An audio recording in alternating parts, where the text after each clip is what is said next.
Hi, I'm Kat, marketer turned brand storyteller, And I'm Candace, educator turned entrepreneur. and you're listening to Not nice, clever. We're two introverts who speak on stages around the country and work with top personal brands who also unapologetically require 24 to 48 hours of recovery time on the couch in our favorite sweats. All Netflix and no chill. And to be clear, we're not quiet or nice.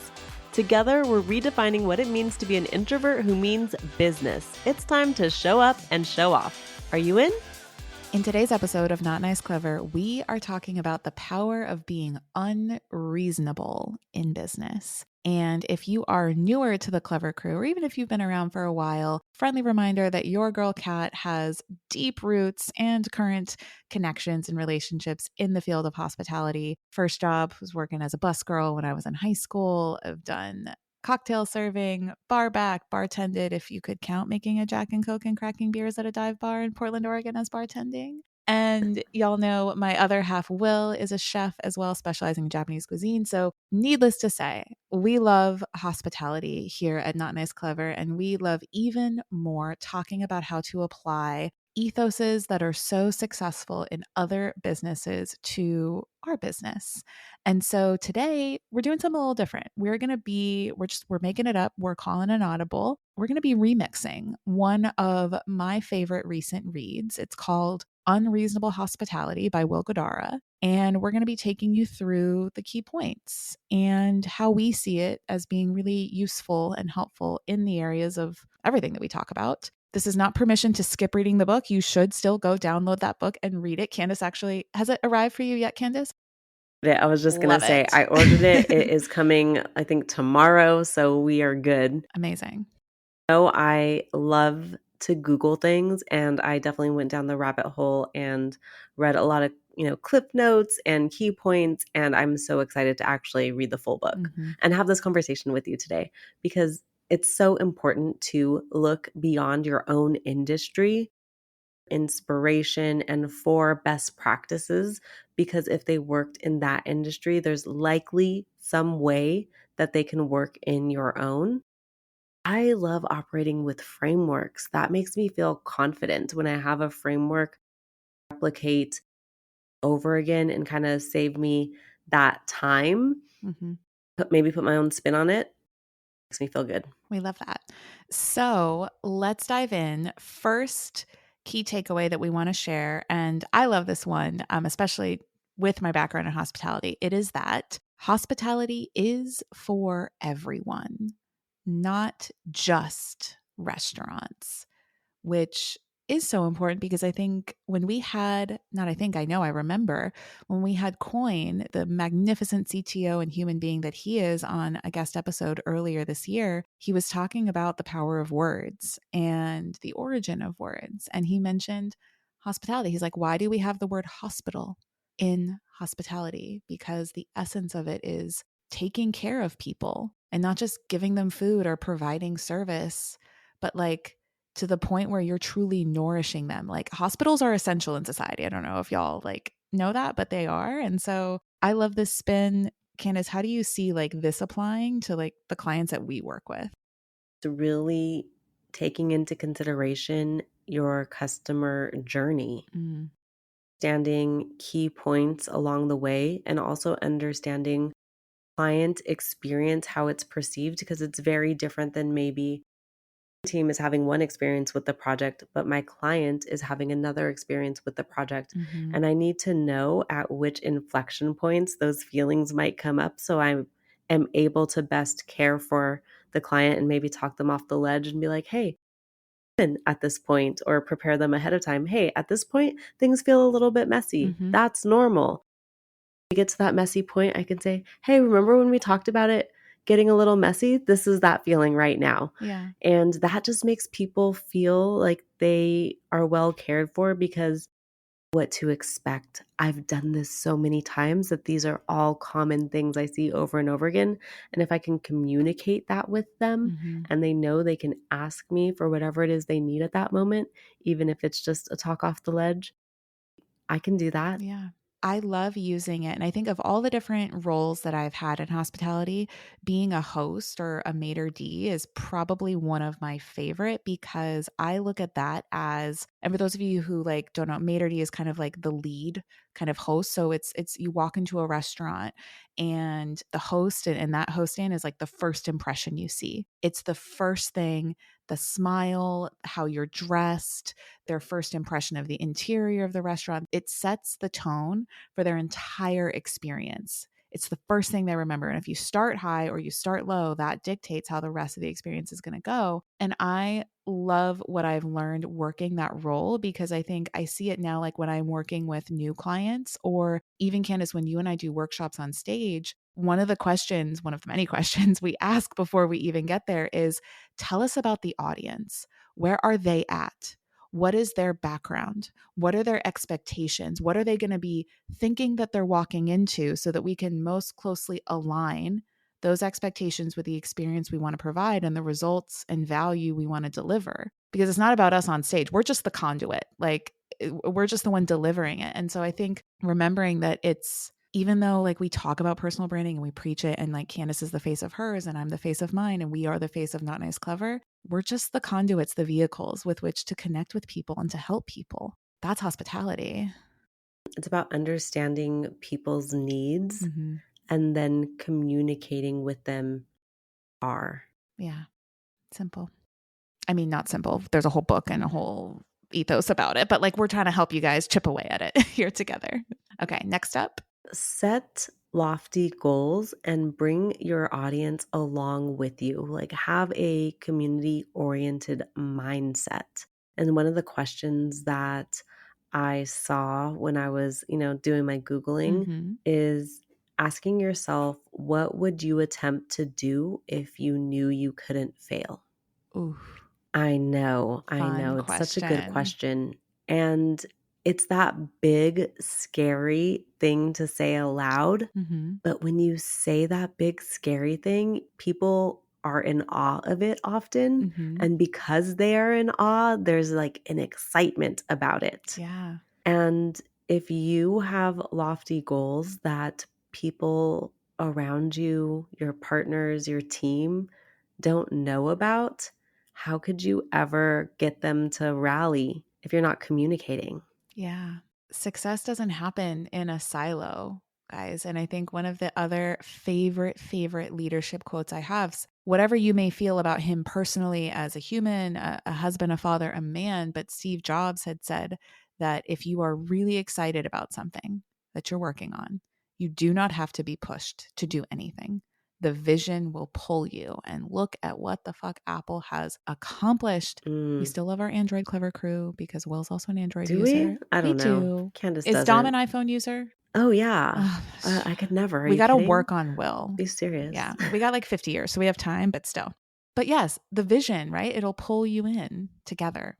This is another thing that we see, and again, like with Candace and I being speakers, being consultants, it's like we might be the conductors of the experience, the ones guiding people along, but it is not about us, and also we can't be successful without everybody else getting on board. It takes a village, right? To raise a child, to build a business, to create a community.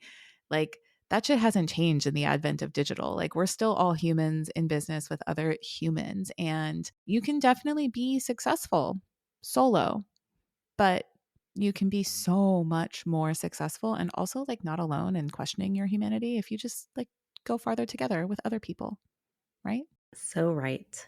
So I was working with a client probably last year, and I remember talking to her about her brand, and she said, "We provide world-class service." And I thought that was cool because real estate agents, my typical client is a real estate agent, Mm-hmm. they often are thinking hyper locally. Mm-hmm. And I like to work with agents who are thinking nationally and globally. Yeah. And so when she said, "We provide world class service," I said, "Well, what does that mean to you?" And I realized that it sounds fancy. So Mm-hmm. people like to say it, but oftentimes they can't define it. Oof. So if you are thinking about your brand as a brand who considers hospitality or operates through that lens, Mm-hmm. then I want you to start defining what a good experience, what an excellent experience, what world-class service, if that's what you say, Mm-hmm. actually looks like, feels like, sounds like, so that your audience can say, "Oh yeah, sign me up for that. That's what I want." Mm-hmm. But if they have a vague understanding, it's not going to hit. Yeah. And it certainly won't help your bottom line either. No, not at all. So the next takeaway that we're remixing here is, and this, if you run a business with employees, contractors, team members, whatever, and you have to deal with P&Ls and tax time and all that, like you're going to want to listen up. So when you create a hospitality first culture, right? So Candace, you were like world-class service. Here's another term, hospitality first culture, right? What does that mean? Will Guidara believes when you create a hospitality first culture, everything improves. Now that's a lofty statement. And so how is he defining everything? A couple examples that he will obviously go deeper in the book are finding and retaining talent, which I'm sorry, in the era of information when people have so many choices and opportunities, finding and retaining talent, I mean, that's an issue we see people struggle with. It transforms customers who also, similarly to your team members, have plenty of options, turns customers into raving fans, cultivates that die-hard loyalty, and it also increases your profitability. It's good for business to take care of people first over the profits. You'll actually make more profit, which I feel like that needs to be emblazoned in the minds of everybody listening to this episode, like people and purpose over profits. That's hospitality first culture, right, Candace? I think it has to do with over delivery. Like you Mm, always want to over deliver. If you can manage your clients' expectations and hold their hand, make them feel well cared for, and you over deliver, there's no reason they wouldn't be a raving fan. yeah. Like Will's restaurant does this. Actually, his whole restaurant group does this. It looks different at each restaurant just based on their concept and their menu, but they do a dessert on the house, a special birthday dessert on the house for anybody who says it's their birthday. And for anybody who says it's their anniversary, sparkling. Now, Oh. sometimes they're like, I know, right? We're going to go there when you come and visit DC. But if you don't drink, okay, then that's like a little aqua taco. But even so, like even when like he's told me about situations where like they've delivered bubbles to tables, they're like, It's oh, such a nice gesture. right? They're like, thank you so much for the gesture. We don't drink, but we're so appreciative that you're just acknowledging the fact that we're celebrating our anniversary. And Mhm. that's not expected, but they are so delighted when it happens. Surprise and delight. Mm-hmm. That's something that will keep your business running. Yeah. Because I think we had a conversation, I can't remember when it was, but we were talking about, I think we were talking about like customer acquisition cost, right? And retention and how it's so painful and expensive to acquire new customers, just depending on how your ecosystem is set up. But to keep customers, to like be good to the people you already have, to ensure that they come back. Oh, that's A, easier, and B, feels so much better than constantly having to reinvent the wheel, right? So important. You're out there building your personal brand and you also have a team relying on you. But if your people don't know how to fish for themselves, the burden of new business always falls on you. Ouch, no thanks. The opportunity we see, teach your team how to generate their own business. The result, more time and energy back in your day so you can scale sans burnout. Amplify by Not Nice Clever is the ace up your sleeve, a hands-on workshop full of replicable frameworks and actionable strategies that your team can put in place right away. Your job? Sit back and let us work our magic. Even CEOs need help sometimes. We've got you. Head to our show notes to get the deets. #outsourced. This next one here is the rule of 95-5, which I found super enlightening. Yeah. Will Guidara says to manage 95% down to the penny and spend 5% foolishly. Mm. So, Kat, we came up with a few things that we thought might land in the category of spending 5% foolishly. Yeah. So, through the lens of hospitality, like sometimes restaurants will have no show fees, right? You have to put down a credit card. But imagine you're a restaurant that's been open for 5 years and you have those amazing regulars that come in every Friday night because that's their weekly date night. And something happened, they didn't call, they didn't cancel by the cancellation window. You're going to refund them that no show fee because they've spent thousands of dollars with you. They know and love all of your staff by first name. And also, they send and tell all of their friends. They are walking billboards and are probably Mhm. responsible for thousands of more dollars that have come through your door. You're going to refund Right. them the $50 no show fee, right? Yep. That's the That's 5%. it.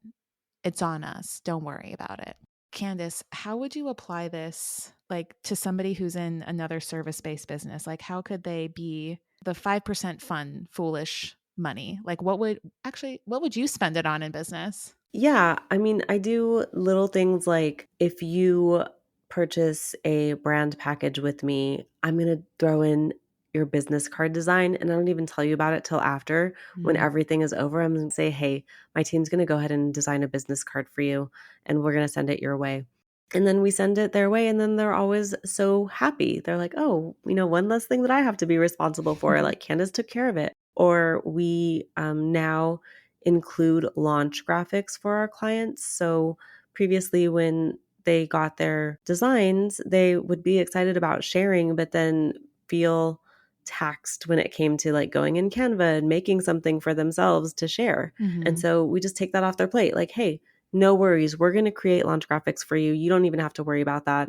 And when someone comes on a consultation with me and I say, hey, not only are we going to design your logo, but we're going to do all of these things to make it easier for you to share it with people and get people excited, then they want to go with me because they've been on other consultations where they aren't thinking about the full experience. yeah, or they just get like nickel and dimed, right? And it's like, Yes, more decisions, like more investment. They don't make it simple. And I think this goes back to also when I was reading Ramit Sethi's money book, I Will Teach You to Be Rich, where and also I'm sure there's plenty of memes on X about this of like millennials trying to buy homes and they're like, just skip the $8 Starbucks latte. And y'all, they're like, it's not the fucking latte keeping me from buying a home, okay? And Ramit is like, he says something similar. He says it a little bit more PC than I just did. He's like, those $8 subscriptions and $4 purchases. He's like, that's not why you're not saving money. He's like, it's your cost of living, it's your Mhm. utilities, it's like all of these larger, it's the 95% of your life, right? Don't deprive yourself of the 5%, but not pay attention to the 95. Like, have fun with the 5% is not going to make or break you. If it is, you got larger problems, and the 5% can go so long in turning customers into those fans and just creating an experience that's so memorable that makes people feel good. And regardless of like what you delivered or what you said, they'll always remember how you made them feel, right? Exactly. I think the challenging part is when you are first starting out as a business owner in the first few years, you're Mm, so concerned with what you're doing yeah, that it's easy to not pay attention to the experience of your client. yeah, And you get too in your head about the technicality of what you're supposed to do instead of thinking about their needs, your client's needs, and anticipating their needs, anticipating their feelings. mm-hmm. Because if you can anticipate their feelings, they're going to trust you more. Oof, yeah. You're gonna be like Mama Bear or Papa Bear there to save the day, and they're just gonna be like, "You're my guy, you're my gal," right? And the more and more that I invest in my business, I understand it because I'm now a customer to someone else. Mm-hmm. And when I invest my money and I hire someone else to help me, maybe it's a website designer, Yeah. I want it to be taken off my plate. I want to feel well taken care of. I want to be like, okay, I invested my money and now this is going to run smoothly. Take the It's in wheel. the hands of an expert, right? Yeah. And so you have to demonstrate that you're an expert by holding their hand through the process. Mm-hmm. Okay. The second to last takeaway. This is a good one. This is one that we will always preach. It is share the credit. It's a good Mhm. one. It's Uh, so good. yeah. Share the credit. You hyping up somebody else, giving credit to somebody else, or all the different people that contributed to one individual success or win does not make you seem lesser, weaker, like you didn't get the credit. Whatever bullshit program you have in your head, delete that. Because people, when I see people share the credit, pass the baton, pass the mic, share the stage, all that, I'm like, wow. I'm like, that's some BDE right there. Like, or wait, am I allowed to say that on here? I mean, yeah, it's our podcast. We You can. could say whatever you want. Thank you. It's your podcast. But right, Candace? It's just like, yeah, so refreshing. It's easy to forget, and yet such a small thing that makes a big difference. Yeah. It was so funny because we have this bodega downstairs and we go there often. Yeah. And it's your bodega on the corner. It's our bodega, exactly. And my husband was there with a friend recently, and Lazarus, the guy that works at the bodega, turned to my husband's friend and said, "You know this guy?"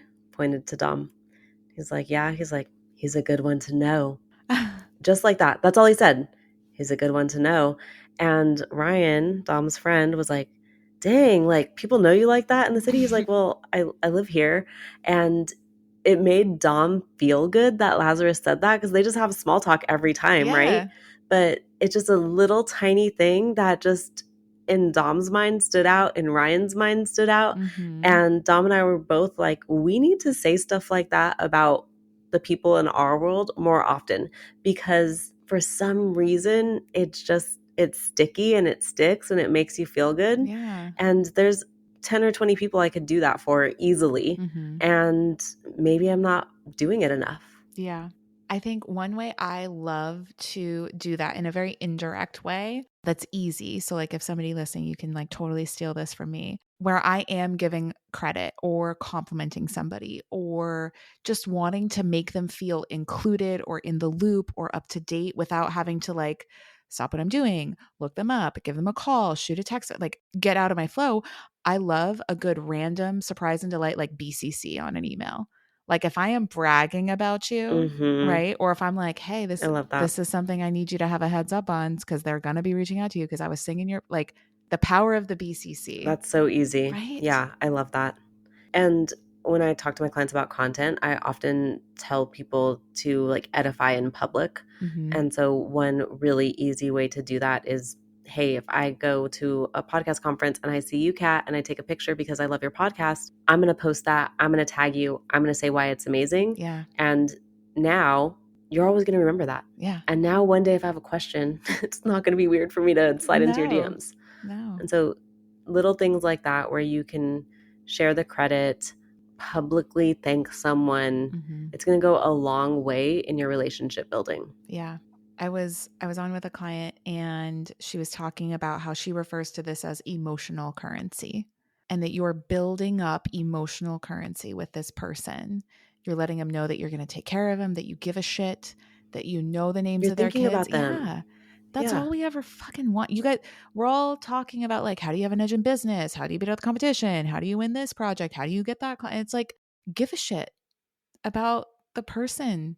Take those moments, take that time to like pause. And like you said, the share the credit doesn't, not that it doesn't come naturally, but just that it does require a little bit of extra intention, right? A few extra steps, but it takes you so much farther in miles that it's like, it's so worth it. Truly. And the last one for today is to look for inspiration in unlikely places. That might mean outside of your industry. That might mean while you're on vacation, you get a download about what you can apply to your business. Yeah. It definitely doesn't mean try to follow everybody else in your industry and go doom scrolling down the TikTok and the Instagram black hole. Like, no. Permission revoked there.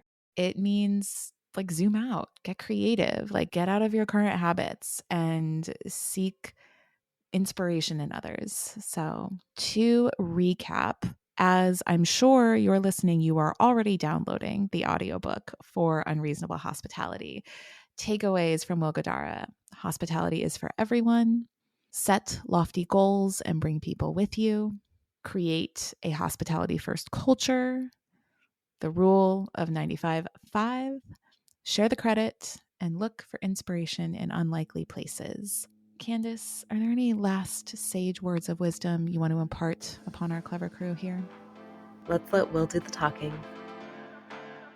Thanks for joining us on Not Nice, Clever. Remember to follow our podcast wherever you listen to audio.